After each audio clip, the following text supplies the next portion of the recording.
The subject today is chronic pain, and I often wonder, are we in chronic pain, or are we just convinced that, oh, well, I read about it on Google, it must be?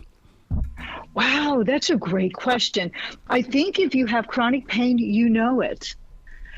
It is, by definition, it's pain for 3 or more months, and often causing some pretty significant disruption. It can really impact the lives of people. I think that's the hallmark of, do you have chronic pain that probably needs to be addressed? Yeah, when you say it halts people, I mean, I totally agree with that, because I've seen people who stop their dreaming, who will not go out and do certain things anymore because they're afraid of that pain. It's almost like a new fear in their lives. Yes, that's really insightful. We find that people often just freeze their lives in place and think, you know what, I'll get back to life once the chronic pain is past. And that's probably the worst thing that they can do. You know, in most cases, physicians have reviewed a patient's particular pain and said, you know what, you can exercise, you can walk, you can do things. But yet people are often so afraid to do that. They don't want, they don't want to re-injure themselves, when really the best thing they can do is start to move and live again. And that's really kind of the goal. I'll openly admit that that's the reason why I kind of walked away from being in a martial arts class. It's because at the age of 58, it was like, you know what? It's not if I get hurt, it's when I get hurt, and it's going to take me longer to heal. Right. So it sounds like you've wrestled with this before. Oh, I deal with chronic pain my entire life. Oh, I live with this stuff. And the thing that I've learned about it is it's all based on, pain management. It's somebody once told me that pain management is taking it. Stop comparing how you once lived to where you are right now. Just live in your moment of now and work with the pain itself.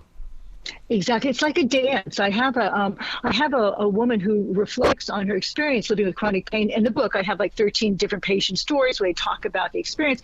And she says that fighting early in her diagnosis, she just fought chronic pain and fought it, defeated by it, and just didn't move. And now she's learned how to dance with it. So there it is. And how do we kind of move around it? And we're not going to make it worse, but we're also not going to let it dominate our lives. Yeah. And, be willing to be a little bit more active and engaged. And most people find that when they are more active and doing the things they love, their pain actually gets better, and they start to sleep better and have a little more energy. So it's so important to live your life. Do we create a lot of this pain because we think it? In other words, we sit there and we assume that we're having a bad day today, and all of a sudden the adrenaline becomes poison for the rest of the body, and it gets in the joints? Oh, so that I think you're in the neighborhood of what happens. We don't think stress per se causes chronic pain, but we certainly know it makes it worse. And we do know that the more people feel stressed, the more they're actually changing the biochemicals in their bodies. And we think that may have an important role in maybe triggering the chronic pain, but at the very least making the pain worse. And so a lot of what we teach in chronic pain care and in my book is how to better manage stress. What are some ways that you can kind of dial down these really, really intense, fearful messages that you might be getting really quite unnecessarily from your brain? Because often your brain will say, it's a threat, when really the chronic pain itself is just almost like an old learned process. It's just kind of lurking in your brain, ready to be triggered. And when you feel that pain, usually the first thought is, oh no, and that can make the pain worse.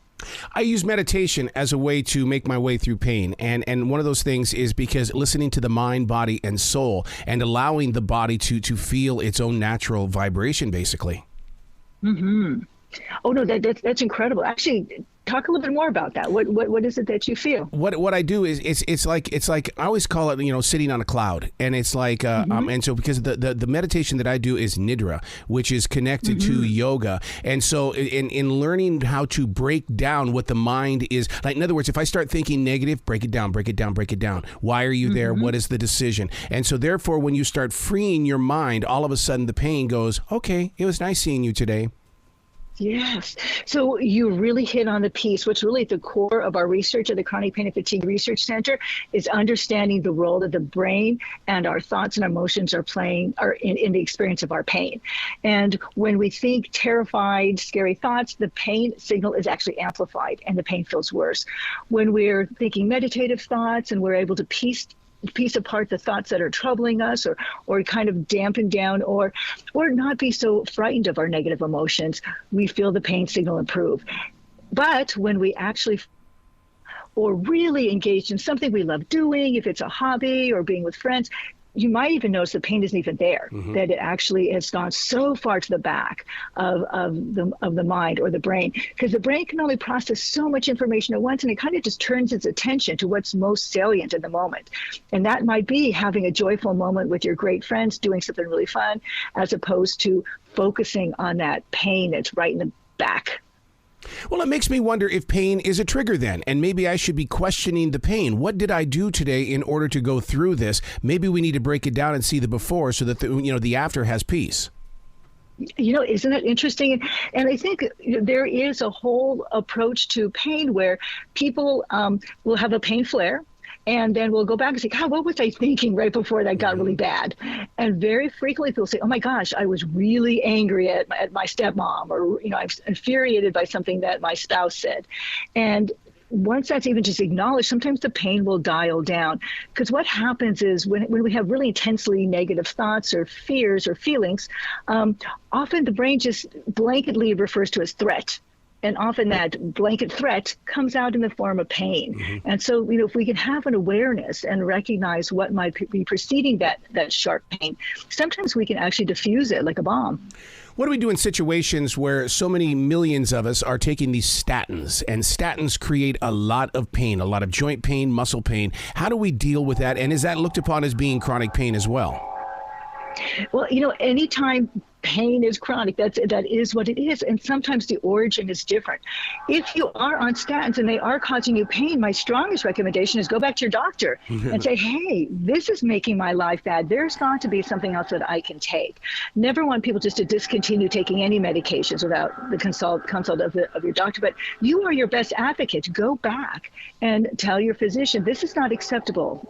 Can we try something different? Oh my God, I've been doing that since July of 2009. And then finally a doctor looked at me and said, look, what's the alternative here? If you don't take the statin, you're going to die. Okay, so dude, you figure out a way how you're going to make your way through this pain. Those were his exact words.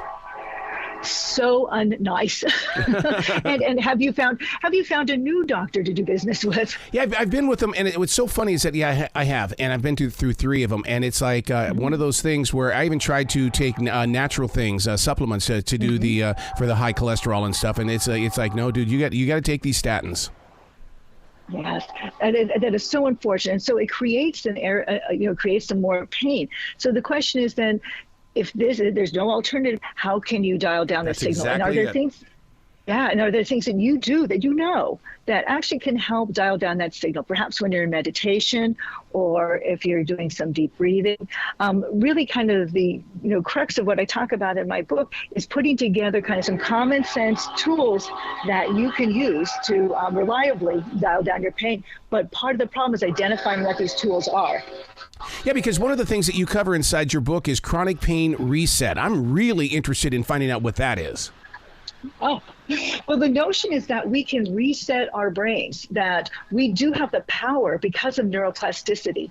And that really is just a fancy word for saying that our brain's structure and function can change. We used to not think that was the case. We used to think it was pretty set once we got into early adulthood. But now we know that the brain can rewire pretty effectively. And so the thought is that we can affect how the brain processes pain and the networks that are used by doing things like exercising, healthy eating, a little bit of mindfulness, being with friends and people who are rewarding for us to be with, doing fun things. All of that, all the pain signals, when they're mixed in with more positive thoughts and more positive emotions, actually can have the effect of dampening that pain signal. So it really is putting together a program that can help you reset pain.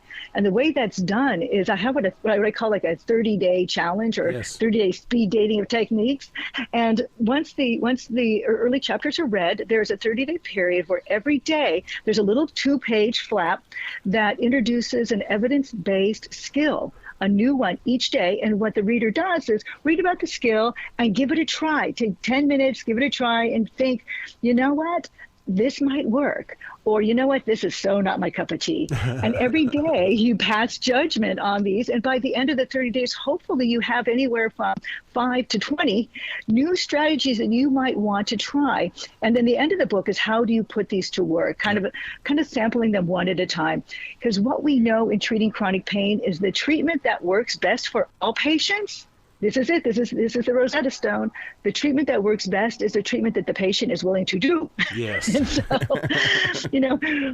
doctors can recommend things till they're blue in the face, but if the patient doesn't see it as something that makes sense to them, that they feel is valuable and want to invest their time and effort in, they won't do it. Yeah. And so, to find the things that you think are going to work to improve your sleep or improve your activity, to make your relationships more rewarding, to invite mindfulness into your life. But these are all kind of optional, and people get to choose.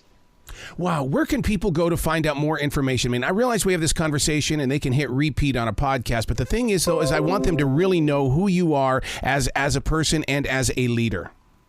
Oh, thank you so much. So, well, they can find more information about me at aftonhassett.com. My name is A, F as in Frank, T-O-N as in Nancy, Hassett, Hassett.com.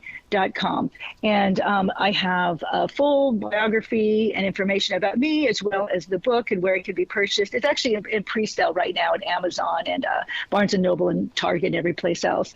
It'll be released on September 5th. But there's a ton of stuff on the website, as well as supports for the book, including recordings and videos and things that'll help people on their journey. I love it. Please come back to this show anytime in the future, Doctor. The door is always going to be open for you.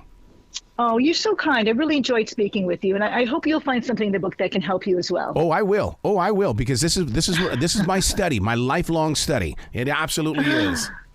Oh, great. Well, please get back to me when you have a chance to try some of this and let me know how it works for you. You bet. You be brilliant today, okay? Oh, thank you. You as well.